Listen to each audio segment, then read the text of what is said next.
Here is an example of where we want to be at the end of the day today. This is a picture of ground posts that have been anchored to the appropriate depth and on each side the full length. This video is going to take us through the process we follow in doing this. At this part of the build, you should have all 4 corner ground posts anchored to the appropriate depth you need. And you can see here I'm shoring up that back corner and getting that ready to go. After you have all 4 corners installed to the appropriate depth, you're going to want to pick a point on one corner post. In this scenario, we're using the hole, and we're taking a string and pulling it as tight as we can from one end across that hole all the way across the hole on the ground post at the far end of the tunnel. Once this string has been run from end to end on consistent points on each of these ground posts, we now have a guide that will help determine the depth to which we need to anchor all of the other posts along this side between these 2 corner posts. When it's all said and done along this whole side here, what we should have are a ton of ground posts anchored in the ground on 4-foot centers, and the string should run directly next to the hole the full length all the way down from end to end.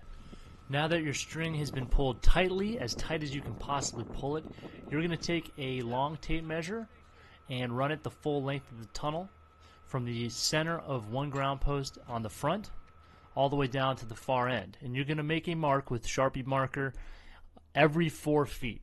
And this is going to end up, as you can see here in this photo, this is going to end up being the center of each of your ground posts the full way down.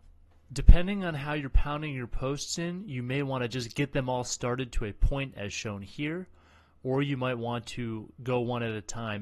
If you rent a tool that will help you pound the posts in, I would fully recommend getting them all started to a point so that you can quickly breeze through them. If you're going to be manually pounding the posts in, as shown in this video here, I would go one at a time. To get started, place a ground post at the 4-foot mark on the correct side of the string and begin plumbing the ground post in each direction. Once the ground post has been plumbed in each direction and it's barely coming in contact with the string at the 4-foot mark, begin hitting the ground post into the ground. For those initial strikes, it makes a lot of sense for one person to keep an eye on the corner level and one person to be hitting it into the ground. Pause and make any necessary adjustments, and then continue hitting into the ground once you've reassumed plumb.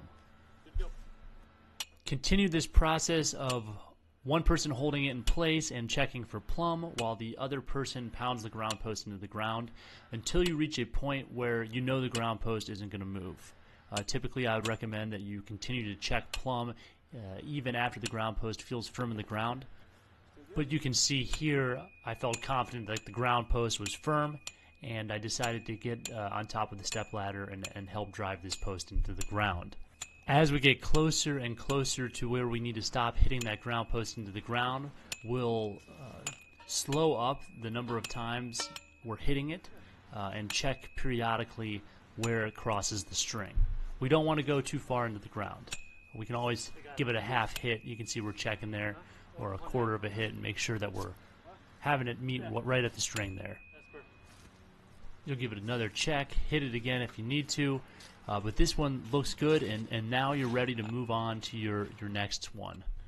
So you'll follow the same process, plumbing up, lining it up with the mark that you made on the string, and you're good to continue. If you drove your posts just enough to get started, as shown here, because you rented a tool to help you drive your posts, you're going to plumb and drive your posts in the same manner. So, I'd recommend one person watching the plumb and keeping an eye on the string, and another person operating the machinery to drive the post into the ground.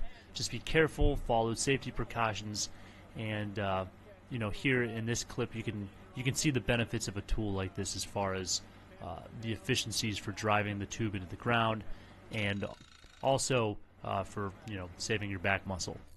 So regardless of which way you decided to pound your post into the ground, you're going to continue all the way down each of the sides, following your string lines, lining them up with the predetermined mark along the way, and you're going to do this all the way down your tunnel. And you're going to do it on both sides until all of your ground posts have been anchored to the appropriate depth.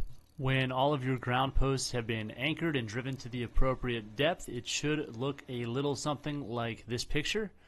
All of the posts here are in, and you're now ready to assemble your hoops.